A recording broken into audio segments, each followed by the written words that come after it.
Hey everyone, I think this is the third year that I've done a fruity floral video in the spring, moving into the summertime, that sort of. Uh-oh. Oh. The lamp is trying to tell me something.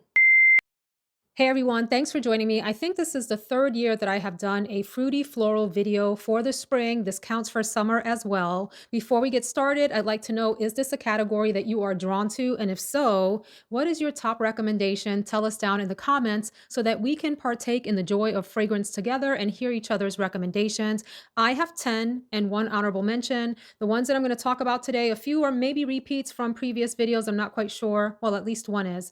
And I am doing them in order of intensity. So the lighter, easier, breezier ones are in the beginning, and then we'll go to the maybe more meaty ones in the middle, and then the powerhouses at the end before we get to the honorable mention. And I have one amazingly beautiful bottle that I just can't wait to show you. So pretty. I also want to say quickly that this is a category that I think appeals to the opposite sex when ladies wear it. And honestly, I think some of these smell really lovely on gentlemen as well.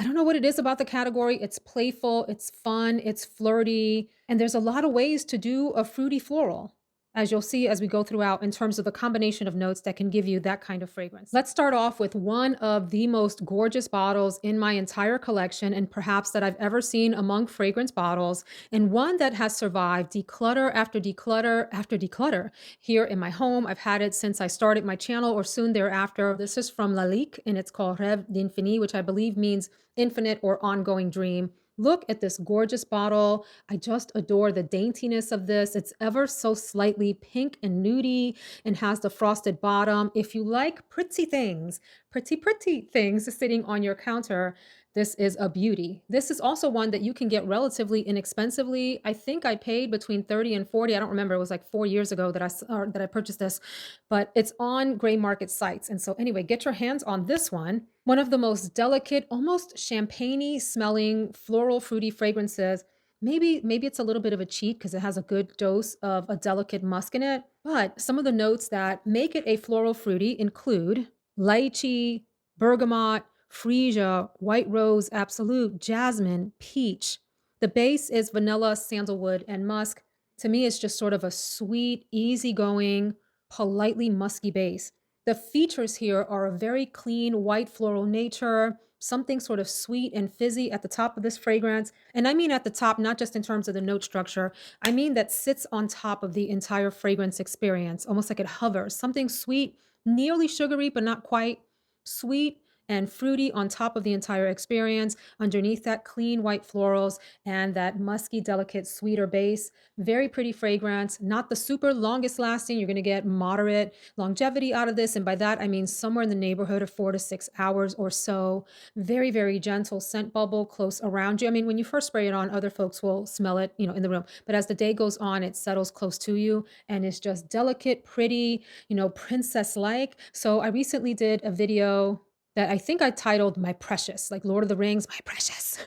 And I included all of these feminine, clean, just beautiful, gentle fragrances that I was in love with at the time. And this could have easily been a contender for that video. Very pretty. Another super fun fruity floral that I think made it into last year's and maybe the year before that, and I don't really hear it talked about at all. I don't even think it was really heavily talked about when it first came out. It might have made like one round, whereas some other fragrances get to make many rounds. This is Mon Paris Intensement and Intensement from YSL. I think this bottle is one of the cutest things. It reminds me a lot of the Victoria's Secret bottles that are feminine and pink and have an ombre effect. This is like purple on the top. And does it have an ombre effect? Yeah, it's like a lighter pinky bottom and the perfect little, almost like a gothic yet romantic, cute bow tie type of thing happening here. The cap, however, come on. YSL and Lancome, I think, uses this top as well. I think a lot of brands use this same kind of generic top. We could have done better by this cute, dainty little bottle. This is such a fun, flirty, romantic combination of berry notes. I believe there's pear, rose and peony in the fragrance, like the sort of typical musk vanilla base that's in a lot of well-loved floral fruity designer perfumes. So this is one of those fragrances that I think could easily be accused of being generic designer pretty, but I think that's the beauty of this.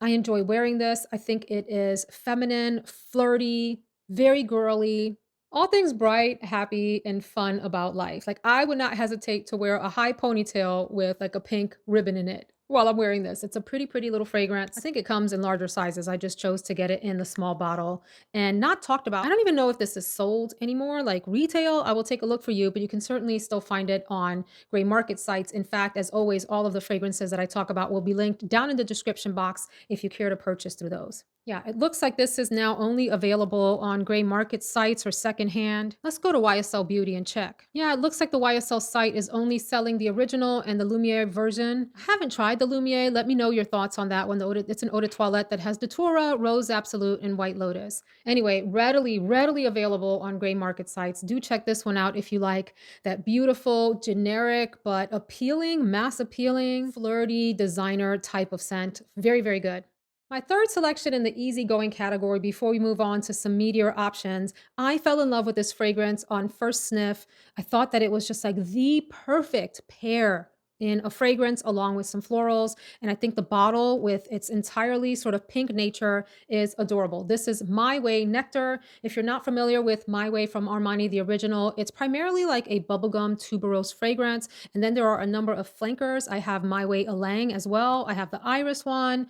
I feel like I have a third one, and then this would be the fourth. I'm forgetting one of the flankers somewhere. Maybe I'm imagining that I have another one. But anyway, what stood out to me about this is the inclusion of a very beautiful, one of the prettiest pear notes I think I have smelled ever in any fragrance that I've tried. And I have tried many, many, many, many fragrances.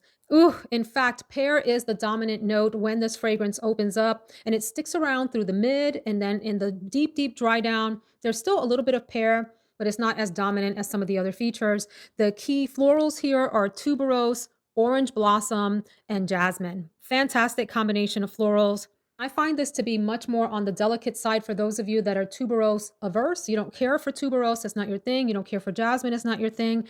Give this one a try. You might be surprised at how everything plays together so lovely in here.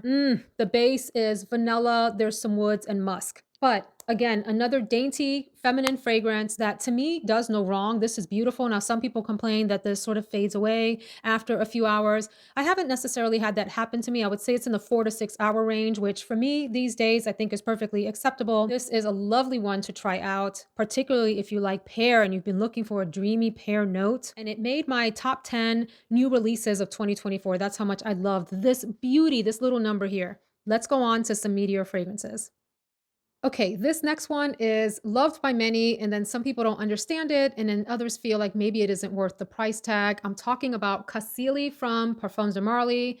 I do like this a lot and happen to think that it's great for this time of year, especially as it starts to warm up, but we're not deep into that sweltering, like beating down heat of the summer where it feels oppressive. And all you want to reach for are like clean musks or citruses or something, just really light. This one has some substance, some teeth to it. And I especially love that it has this sort of playful, almost candy like nature to it. The notes in here are surprising. When you sniff it, you might not be able to pick out that one of the primary notes is plum on the fruity side, and then on the floral side, frangipani. It reminds me a little bit of the powder inside of fruity gum, like when you unwrap fruity gum, the scent of the powder in there. It also reminds me a little bit of the strawberry candies, or they look like a strawberry wrapper. No one ever knows what these candies are called, but the outside looks like a strawberry wrapper. They're little, they're hard on the outside, and you just suck on them. And then in the middle is a little bit of a gooey interior of the candy. You know what I mean? Who knows what that is called? Let me know. But the flavor of that and the way that it tastes makes you think of a scent. That scent is a little bit of what's captured in here with a bit of a powdery nature. It's equal parts floral and fruity for me. I find it flirty and happy and fun, particularly as we warm up here in the spring. The base of this is vanilla and sandalwood and tonka bean. I have just a little sprayed on. One of these other fragrances is my scent of the day, but I wanted to refresh my memory about how fun this is. To me, this is a jovial, happy candy without being gourmand, fruity floral scent that I think is fun and happy. Yeah, it's kind of like those strawberry candies with a little bit of a powdery smell to it. And it's just delightful and fun. You got to get your nose on this one. Another one that is probably moderate longevity for most people. Some people get a lot of longevity out of this. Some people feel like it fades way too quickly. I guess it just depends on the person, and how you moisturize and the weather and all of those factors that we know about. But I think it's fun. And I like the peachy nature of this bottle as well. It's like peachy pinky, which I think is really cute. I think the next one was either in last year's Fruity Floral lineup or the year before that, or maybe both. I don't recall. Another one that like Rev'd Infinity has made it through many cycles of pruning the collection as new things come in and I try new things. I even attempted at one point to put it on a tray where I have my fragrances that I'm going to post to Mercari. And I sniffed it again and said, no, we're not ready to part ways yet. You are way too pretty. This is from Nina Ricci and this is called Rose EXTASE. If this isn't one of the prettiest pastel pinky colors ever, very, very nice. Only trouble with these kinds of bottles, of course, is you can't tell even with a light against this, like where you are. So I don't know if I'm like here or down here. I certainly have worn this a number of times since I've gotten it. And that was about 4 years ago at this point. When I tell you that among all of the fragrances I have to show you, if what you're looking for is the prettiest, most mass appealing, most compliment worthy fragrance, this is the one out of all that I'm going to show you. Well, there's a contender over there that's gonna be a surprise, but this is gonna be the one. Like, the one that you think, "Should I blind buy any of these? This is blind buy worthy." I don't say that about anything because everybody's tastes are so different. But if you enjoy soft rose, like a powdery soft rose along with berry sweetness and vanilla. Is there musk in here? Yes, there's musk as well, but the primary players to me are a soft, delicate rose with very sweet berry and then a vanilla base. Yes, there's some muskiness and some powderiness, but that's the description of this. And it's pretty. And there have been a lot of iterations of that like fragrance profile over the past, I don't know, 5 or 6 years. And particularly in the last couple of years, we have seen an explosion of rose fruity fragrances with musk in the base, all manner and variety of that. And I'm here for all of them. I think they're all beautiful. But this one being one of the sort of OGs in that category, very, very pretty and super affordable. This is one that's readily available on the, is it readily available or am I telling you a lie? On the gray market. Again, I'll link these below. I have to figure this out where this is, but this is another one that could have been in that My Precious video because it's just that like dainty and delicate and pretty of a fragrance. And it like never fails. When you put it on, you know you're going to smell beautiful, very pretty, very appealing. Someone's going to compliment you. Someone's going to come out of a shadow, come around a corner, onto the elevator. They're going to come rushing onto the elevator, following your scent trail to ask you what you're wearing. And it's going to be this low number and she's going to be affordable. Before I go on to the next fragrance, I forgot to mention that Rose Extase is a creation from Francis Kirkjean. So we ain't talking about no chunk creation. This is a legit beauty here. Then, at a time that everyone else was reaching for Love Don't Be Shy, which I think is beautiful too, I really had an interest in Good Girl Gone Bad. That is my next selection. So, the reason that I have this in here, it's actually florals that give this the fruity nuance. So, it's a little bit of an optical or an olfactory illusion. There are some fruity notes in here, but the dominant notes that we are looking at are tuberose, of course, jasmine, narcissus, may rose, osmanthus is the olfactory illusion in that osmanthus is a floral note that smells like apricots. And then there's also peach in the fragrance, but the dominant notes here are the white florals and then that osmanthus, which lends an apricot nuance. Ooh, so sweet, so feminine. These florals are very dense and heavy and creamy. In fact, this maybe could have been in the heavier category, except that the longevity of this fragrance, I would say, is in the 4 to 6 hour range as well. This isn't a fragrance that to me, at the end of the day, I still smell myself. Now, mind you, I may go nose blind to it. If you have smelled Mancera, Wild Python, it is close to that, except this is denser and heavier and a little bit creamier, and it's a little bit more cloud-like. So the same cloud-like nature that people love in Love Don't Be Shy, there's something similar here, except a little bit heavier and denser. Same type of deal, but gorgeous white florals, beautiful apricot-y, peachy thing happening that is light and subtle and very feminine and nearly ethereal. Ethereal combined with dense creaminess, which I think is just a lovely, intoxicating combination. Another one that I think you would get complimented on if worn, especially if you spray, pretty heavily. I wouldn't advise spraying. I would not advise spraying super heavily in that this is really strong when it first comes on and projects, even though it may not feel like it lasts the entire day. Let me tell you something about this next fragrance. It could easily be in a tropical fruity category, and I may have it show up again in the summer in one of those kinds of videos, but it definitely, definitely deserves a place in this floral fruity video for warm weather as we warm up here. Here's the problem. Let me tell you about it, and then let me tell you what the issue is. This is from Mind Games, and it is called Counterplay. I want to say that this is limited edition. I cannot find it on the Mind Games website, and so that leads me to believe that there aren't any more made. I am not quite sure. I'll see if I can find out information, and if so, I'll put it down in the description box. Update: as of the night that I'm editing this video, both Counterplay and Opera are back in stock on the Mind Games website. The top notes here are just like a tropical Laffy Taffy. Oh my goodness, like so realistic. It's melon, guava, and banana. And so a few people have wondered if this smells like guava granita from Ellis Brooklyn. I have that as well. There are some similarities in the opening, but they develop into fairly different fragrances. That opening is so creamy, dreamy, fruity, tropical fruity, very much Laffy Taffy direction. And then as it settles down, the floral notes come out to play. Here it is osmanthus, so you're still getting a fruity nuance, like an apricot-y nuance, ylang-ylang, which still can give you a little bit of a banana-esque nature, and then orange blossom, which is a sweet white floral. It can have some green nuances as well. Here, the combination of the tropical opening with that sort of floral middle, it's just right. It feels good. Tony, Tony, Tony, it feels good. The dry down is sandalwood, patchouli, and pink pepper. So what that amounts to for me is that this has a pretty substantive base to it, whereas like guava, granita, and other fragrances like that maybe stay on the more playful side, the more youthful feeling, the more true tropical feeling. This one becomes its own sort of powerhouse because of the woody patchouli combination in the base. Pink pepper in and of itself can be a fairly dominant note at times, but the tropical, fruity, floral nature remains throughout this fragrance, and I think it is quite lovely. You have to enjoy that Laffy Taffy type of first of all, the taste, like if you enjoyed it when you had it as a kid, and if you remember what the taste evoked for you in terms of like a scent association with it, this fragrance captures that like perfectly. So yeah, I'm not sure where you can get samples. I think Scent Split has samples. Do they? No, they just have 5 milliliter and 9 milliliter sprays like it travels. But I'll see what I can figure out and then I'll link it down below for you. Oh, I guess I should mention too before we move away from this, with the exception of the honorable mention fragrance, this is the most expensive in the bunch. It comes in at $3.95 for 100 ml. So, woo, super pricey. And you know, Mind Games doesn't go on sale often. They might have 10% off sales on their website, occasionally 15%.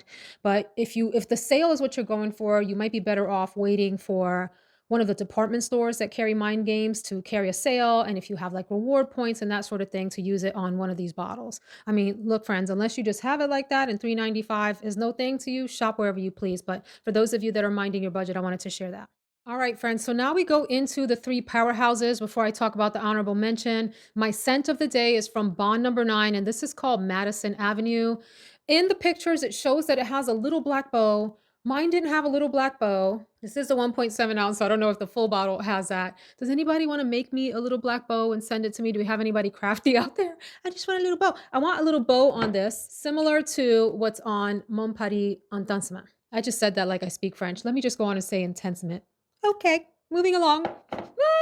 So on the Bond Number 9 website, I just love the description of this. Look, I'm a huge Bond Number 9 fan. I have a whole video dedicated to Bond Number 9s. And by the way, my preferred place to shop for Bond Number 9s is on JOMASHOP, on occasion FragranceNet, because they tend to have the best deals. So here's the description. The world's first shopping scent. So this is intended to capture the feeling of shopping and the sense of shopping. We named it Madison Avenue after New York's most celebrated street of boutiques.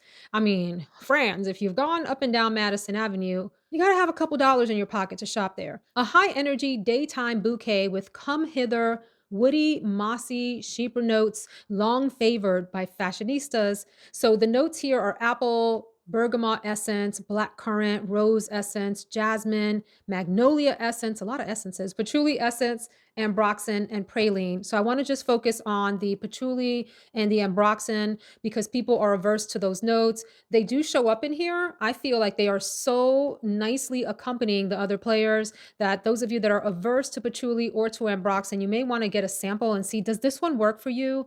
But this is my scent of the day. So let me spray a little something, something.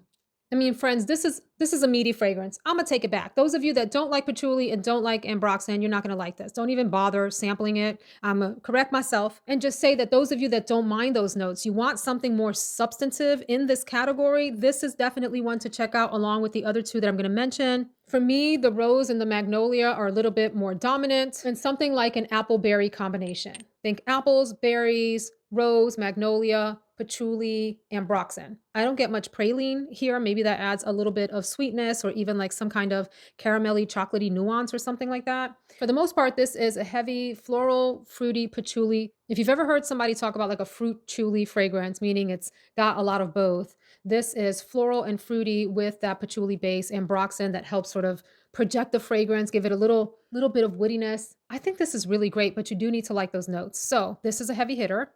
This one was a big hit maybe a couple of years ago, and I haven't heard many people talk about it since. And it's had an X straight version. And so people ran over to that and they just forgot the original. But boy, is she still beautiful. This is from BDK and it is called Pas ce soir, which I believe means not tonight. I'll pass for tonight. I mean, woo, talk about racy. The fragrance features a quince note for many. It's both floral and fruity. And this one in particular has a bit of a woody base. I mention that because sometimes I forget to say, and I think a lot of reviewers also forget to mention that this does have a woody, like a substantial woody base to it. But if you're just looking for a pure fruity floral fragrance that's flirty, that was a lot of F's.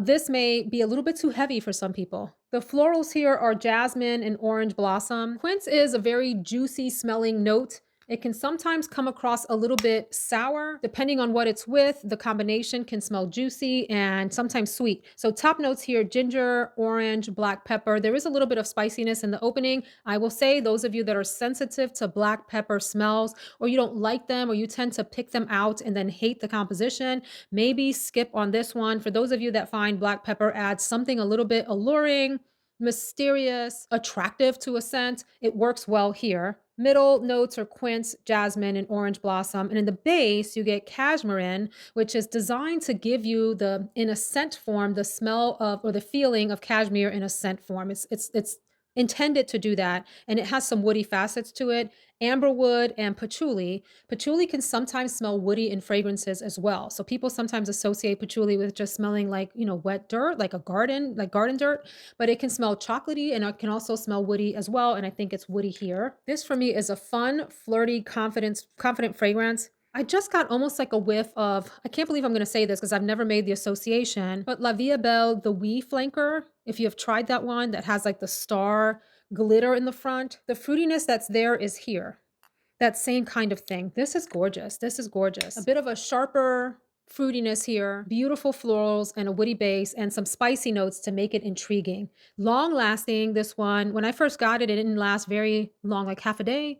Now it will take you the entire day and it smells wonderful in the air. Very confident fragrance, or you need to be confident to pull this fragrance off. Okay, we need to have a little heart to heart about this next fragrance. And I want to know why we haven't heard about this. I blind bought it from Ulta. Is that grammatically correct? I blind bought it from Ulta, yeah. And it said that it was limited edition. The bottle immediately was like, I need you. I need you, my precious. If there was a precious in the fruity floral category, this one and the first one would probably go into it. I got this fragrance home. First of all, I was pissed off at Ulta that they just threw the entire package into my box with very little, if any, padding, and it came crushed. Now, me, I don't like to return things unless I absolutely have to because I have other things I'd rather be doing. So, I just put the box aside, was glad that the bottle was still intact. Wait till you see this gorgeousness. Sprayed it on and immediately thought I made a mistake. So you have to hang with me here. This is La Belle Flower, limited edition from Jean-Paul Gaultier. So I know some people hate on these little big booty bottles, but I like it. I think they're so pretty. I have La Belle. I have what the heck is it? The Intense version, the Parfum Intense or whatever. I have the Divine Intense. I have the Blue Terrible, which is a different name, Belle Paradise something, whatever. You'll see that one soon here. I have those. And then I have one of the male ones too. I think the line is very creative. Gotta give it its props for originality. And look at this ceramic flower on here. Okay, the beauty that is. So I was really concerned when it came and arrived that this had been damaged. So when I pulled this beauty out and realized that it was intact, my heart was happy again. And then it was unhappy when I first sprayed it on. And I'm gonna tell you why. I had read some reviews on it and I wasn't expecting what I got from it, which was an intense peach tea. In fact, was it called schnapps or schnapp? No, what the heck was that thing called? Y'all know what I'm talking about, that tea that we all went crazy for in the '80s? Let me see if I can find the name of it. Snapple. It was called Snapple, not Schnapps. That's a whole different game, y'all. That's a, little drinking game. Okay, Snapple. The Snapple peach tea was what I got when I immediately sprayed it on, and I was like, "Oh." I mean, some people love that smell. I don't wanna smell like peach tea, but you gotta give it a minute. Give it a minute to get its loudness out and settle. About 30 seconds in, it starts to develop, and about 30 minutes to an hour in, you get such an intoxicatingly beautiful, unique fragrance. Friends, we often complain as new releases come out and we get new release fatigue. Oh, this is not original. This smells like everything before it. This is boring, not creative, not unique. We sit back in our judgmental chairs and have a lot to say about fragrance releases. If you want something unique and different, you got to try this one out and just trust me that it's a unique experience, even if you decide that you don't like it. So I am on the Jean Paul Gaultier website. This is considered an amber fruity floral. And I love this dramatic description. Can I read it to you? Okay, thank you. Juicy apricot offers an immediate glimpse of its exquisite originality. I mean, it is original. Magnolia, jasmine, and osmanthus absolutes form an enticingly voluptuous bouquet. It is voluptuous. What a beautiful word. A spark, a flame, a blaze. It works its magic. Perfecting this game of seduction is luxuriant vanilla, which, accentuated by patchouli, wraps you up in its irresistible embrace. The day that I wore this, my husband was out in meetings, came back, and immediately came to sniff me and kept saying, "What is that? Beautiful. That smells so good. That smells sophisticated. That is pretty." So the effect at the end is some combination of like an apricot vanilla, patchouli, something else floral combination that smells heavenly. I mean, maybe heavenly isn't the right word. It's a heavenly scent in the way that it makes you feel, but doesn't smell like ethereal, fluffy, nothing. This is a powerhouse, fairly dense, long lasting. I sprayed this on in the morning and all through the night, I could smell myself. So that long, it's got like a timeless elegance and sexiness to it. In fact, I should have put this in my timeless video lineup, timeless classics, timeless beauties, because it is. Like this defies explanation. I think it's really beautiful, friends, but you have to be willing to wait out what can feel like to some to be a little bit of an obnoxious opening. And it's a quick opening, but nonetheless, it does take a good 30 minutes to an hour for the essence of this, the heart, the real like experience and beauty of this to show up. And it's so worth the wait, so worth the wait. Floral, apricot vanilla, mm, deep, exotic smelling, super sexy, and just it's right in every way possible. So I give this a full thumbs up, a 10 for originality, a 10 for the bottle, a 10 for longevity and projection. You want to get your money's worth? Those of you that need to have projecting and long fragrances, here you go. Try this one out. Beautiful. It's limited edition. So if that bothers you, maybe stay away from this. For those of you that are true collectors, definitely give this one a sniff if you can. So then I'm going to leave you with an honorable mention. I'm really, really happy with the fragrances that I shared so far. So I'd love to hear your thoughts on those. And remember to leave us your floral, fruity, preferred fragrance in the comments. But I did want to share an honorable mention because I think it is worth talking about, even though it isn't my personal favorite of the bunch. It is beautiful in and of itself and what it is. And this is from Xerjoff, and this is called Elle, the anniversary edition. I should probably take this sticker off. Okay, my tech savvy friends, it says, tap to connect. So there probably is some chip in here or something that, what does it do if you tap it? I haven't tried it. What am I tapping to it? My phone? Someone tell me if you've done it. This is how behind the times I am. Friends, I used to be that person at work, that young person that got maybe impatient with those people that were maybe more mature in years and didn't understand technology. I am officially like the opposite. I am now the older person at work that's like, how do you send a text message? That is me. So I have no idea what this little thing is for. Anyway, let's talk about the fragrance. I don't love these stones in these bottles from Xerjoff. I have, I think, at least one more that has this in it, and it's just not my favorite. The bottle itself, though, So pretty with the pink and the gold leafing, very sort of luxurious touch. The packaging for this is out of this world if you want a nice, regal, upscale presentation for a gift. This is a pricey little number. I want to say it's up in the either high 300s or low 400s and probably on sale now. But this is made in honor of Elle, which was the first perfume born into the first Xerjoff portfolio. The reason that I have this here as an honorable mention is because it contains licorice, that note, and I don't always get along with that, and sometimes it feels a little bit off-putting to me depending on how it shows up. And I find the musk in here can, depending on your mood, be a tiny bit bothersome. A lot of people really love this fragrance, and I don't hear those two things mentioned, so I wanted to share that with you. Notes here are bergamot, green apple, red fruits, lychee at the top. This does open up like very happy, fruity at the top of the fragrance for the first maybe 10-ish minutes or so. That's predominantly what you get. And the florals are in the heart, jasmine, peony, and then you also get cashmere wood and that licorice note.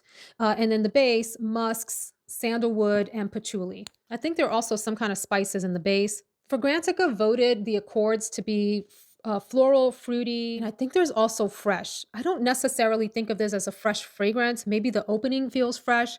I think of this as a musky, floral, fruity fragrance, but I do think it has a lot of oomph, a lot of staying power. If you're not bothered by that sort of licorice tone in a fragrance, give this one a sniff if you can. If you're the type of person that's a sucker for a beautiful bottle and a collector of things like that, this is one to check out. And it is beloved by many, and it's got a lot of presence. So friends, this brings me to the end of the video. I will link down below in the description box and maybe in the pinned comment if I remember to, the videos that I've done like this in the past if you want to watch a bunch of floral fruity videos and just have a good time with this category. Thank you so much for watching today. Thank you overall for being here on this channel, enjoying the content, spending your precious time with me. I appreciate you. Have a great day and I'll see you in the next one.